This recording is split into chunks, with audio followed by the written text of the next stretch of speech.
Hey. Hey, where you been? I went out with the girls. Same day when Sheila gets home, she's still wearing the same dress she had on earlier when she met with Mike, when she went and had drinks with the girlfriends afterwards. She comes in and Troy is like, hey, where you been?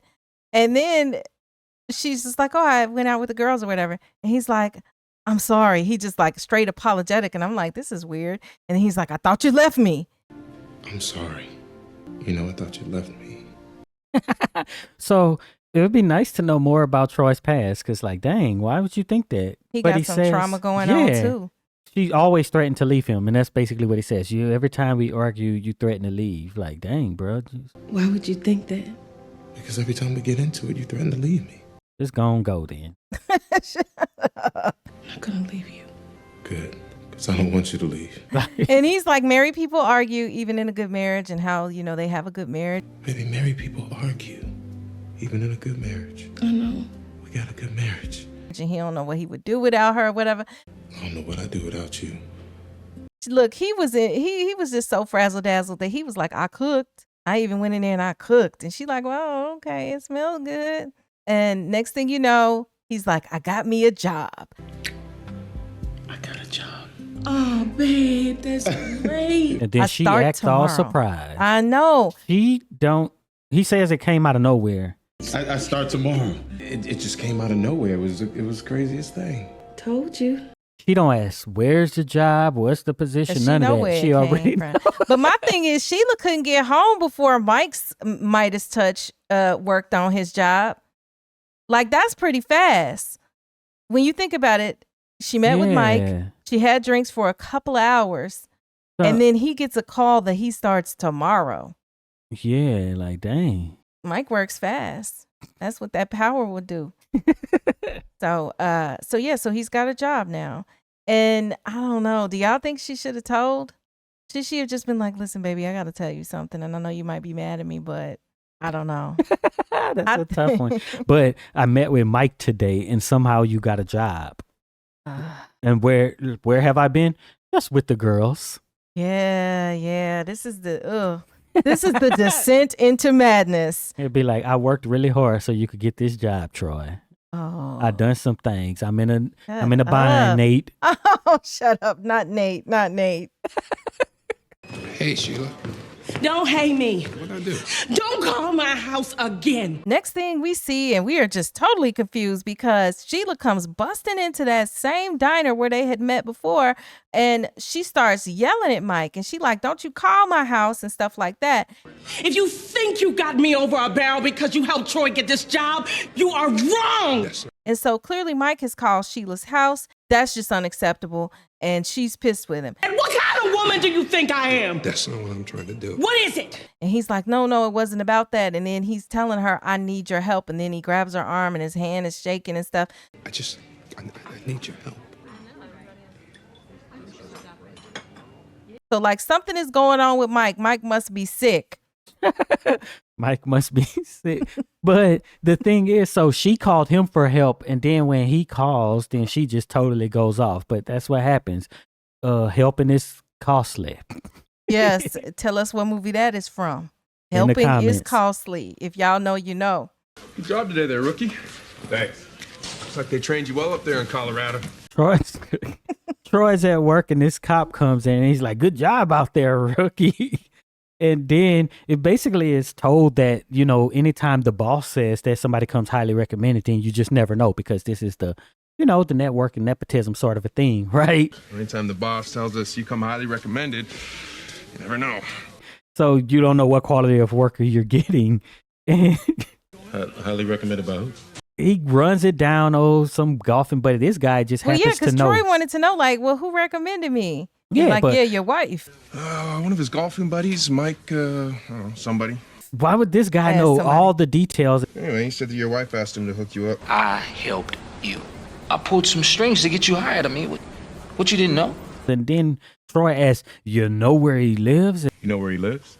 And then this guy just happened to know where Mike lived too, I'm guessing. He just know everything. Bruh, this guy knows too much. Lazy writing here. But, you know, it gets the point across, right? It lets us know that now he knows that Sheila is the one who had got Mike to make the recommendation, and now he wants the address. Where is it? So he going over to Mike's house now. Bruh, you about to lose your job. You about to lose your job. You think about it. He got a job. He found out that somebody helped him, and the first thing you want to do is go to the person's house? This is getting dark.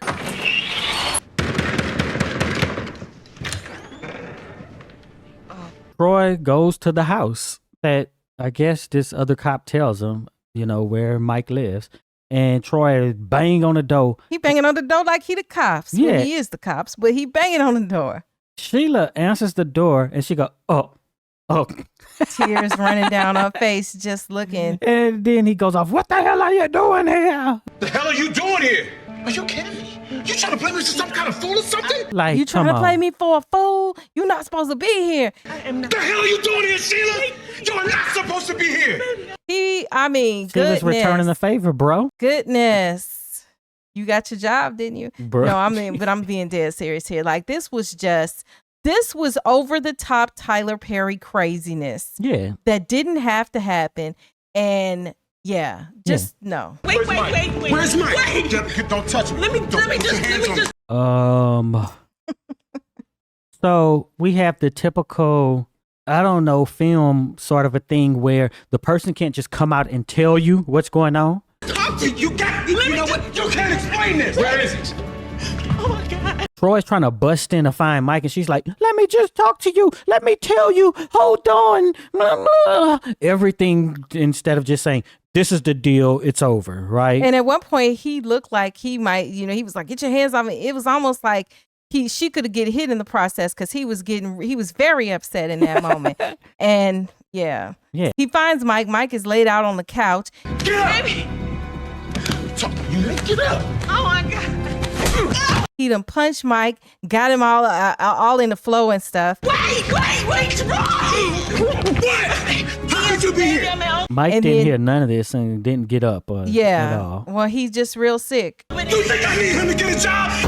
Think I'm not man enough to find my own fucking job? Sorry. Fucking that nigga? No. Then she finally tells him he's got cancer, talking about Mike. He's got cancer. I'm just taking him to chemo, man. Don't care.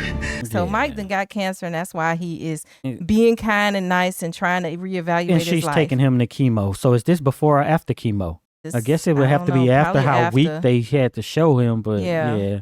And then Troy is like, I don't care. That's how you do me, and he leaves. I don't care either. Like, what? I don't care. That's how you do me? No. Why is she so secretive? Why couldn't she just say, listen, it's a way you could resolve this whole thing, and maybe because you felt like he got your husband a job, then you needed to come over here and do this personally. You need to keep it from your husband. Mike got so much money and he is balling so much. What he needs is you could hire somebody to do that. He could hire a caregiver. Yeah, you ain't got to be over there taking care of this man. You don't know any other person. And not to mention that you could have just said, laying the smackdown on. She could have just said to Troy, listen, where she messed up was asking for that job. We agree on that. But she could have just said to Troy, listen, Mike got cancer and he's asking, can I be the one to take him back and forth to chemo? Whatever. At this part in the movie, she is cheating, right? In the minds of there's no excuse. Yeah. You're smashing. Yeah. That's what it looked like. Cancer that was the or point, not. Right? That was the point. Exactly. It was to look like nothing that. She can say matters. Mm-hmm. Even after this, nothing you say matters. But in that moment, that's what's in his mind. Because I think he went there to confront Mike. He did not go there thinking that she would be there. Yeah, but she's there. And where's the kid? I know, where the baby at? He come from work. You supposed to be with the kids. You over here neglecting your kids and taking care of a grown man who was beating on you and everything else. That's it makes zero sense to me. All I know is Sheriff Troy had a right to be upset. He's still Sheriff Troy. I don't care if he changed his job. He's Sheriff Troy. Officer Troy done broke into this man's house. No, he knocked. And then that door was open. Yeah, but then he walked in, but she was telling him to stop. So, so that's what happened. And in a way, it was unfortunate, but Mike had it coming because Mike did so much dirt between the first and the second movie. Yeah, but he didn't really do anything to Mike, so. So yeah, so like things have escalated and they didn't have to get to this point. Trust me. I'm sorry if I hurt you. I didn't know. So the guys are at a bar with Mike, you know, because they still best of friends with Mike after everything that we've seen in these 2 movies. And Troy comes up and he apologizes to Mike. Look, I know we don't know each other, but you should know your wife. And she ain't that way. That's not how this works. Mike gets to be in a position of moral superiority and tells him that, you know, you should know your wife and she ain't that way. Yeah. Bruh. Best man won. Like, no, none of this worked. How was this resolved? That he saw his wife at her ex house just during the day when she's supposed to be with the kids while he's at work, didn't tell her nothing about getting a job, didn't say nothing about this guy being, I didn't know. Yeah, you didn't know because your wife didn't tell you. That's about the trust part, right? And he's like, you know, life is too short. Trust me, all this. But no, he don't get to have his character rehabilitated, right? Mm-hmm. Because there is no atonement there, and it's just simply a sob story that he got cancer. So y'all need to make this right. All right, fix it. But he does tell Troy, you know, the best man won or whatever. Whatever. And at the end, he buys Troy a drink, and that's supposed to just make up for everything. Sure. Sit down. Have a drink. I'm out. But he does say that to make it right, telling all of them in their relationships to kind of smooth things over and fix things because life is short and all that. But Mike says about why he didn't tell everybody that he's sick. So why didn't you tell us that you were sick? It was like, what good would that have done? Y'all still at each other's throats. What good would that have done? You guys are still at each other's throats. Like that didn't make any sense to me. Like, Yeah. So he didn't say he was sick to his friends. And they did say, hey, you're our friend. Oh. We would have had your back. So I'll be fine. All right, you know I'm a fighter. I'm gonna beat this thing. clearly, after everything Mike's done, they're still in his corner. In the movie, who apologized to Troy? Nobody. We didn't see Sheila do nothing. It's just Troy was just wrong because he found out at work that his wife was doing stuff behind his back and at her ex house. Yeah. And Troy got to come and apologize to the man who was laying the smackdown on his current wife. And like, it's just, bruh, it makes 0 sense. Just stupid fighting for what? You don't want to end up like this. So basically, the only resolution that we get for Troy and Sheila's relationship is at the hospital after Gavin's accident, and we'll go into that in full detail in the video that we do about Gavin and Patricia in Why Did I Get Married To? But for now, it's just that they hug after Patricia encourages them all to fix their relationships and love one another. Love one another, please. Fix it. Fix it. They got back together because Patricia killed Gavin. Shut That's up. what happened.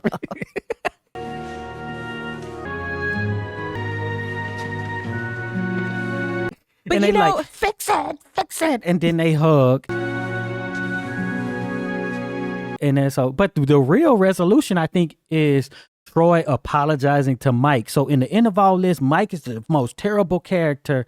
He's just right. And actually, Mike says the same thing, right? First, Mike says the quote unquote fix it line, and then it's followed up by Dr. Patricia. Yeah, this is a tough one. Yeah, we're going to talk about that when we get to Patricia stuff, but just the way the resolutions of all of these in this movie, not there. Yeah, and I think the main thing is that this film really was about Patricia and Gavin. As opposed to the first film, like how you pointed out, you felt like it was about Sheila and Troy and Mike. I just think that that's it. And since they weren't really the focus, you know, they had a story, but how their storyline was cleared up in the end was very raggedy to me. It's not enough. It doesn't fix the trust issue. It still looks like Sheila was cheating. We never got a conversation between Sheila and Troy after the blow up. Yeah. Like, what you mean? What could she possibly say that could just be like, oh, yeah. They tried to sum it up with, oh, just trust your wife. You know your wife wouldn't do that. And that's just the answer. But would you expect your wife to just be sneaking behind your back, talking to her ex and getting you jobs and stuff like that? Like, I needed a conversation. I needed for her to be saying, listen, this is where I went wrong, and I realize it now. I never should have said this to him. I never should have asked him for the job for you. Yeah, I never should have. but- And then tried to at least something. In the end, you were still over there behind my back. You were inside of his apartment or whatever, Yeah. his house when I got there. loft. When I Yeah. got there, you were in there. I don't know what you could say. Like, let me roll the footage of the, of the security camera.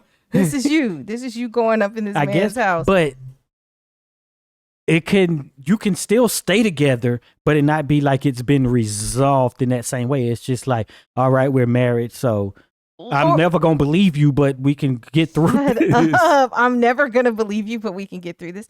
Maybe what about they talk about their things. Hey, I want to stay together. We got to go to counseling and not Yeah. Patricia.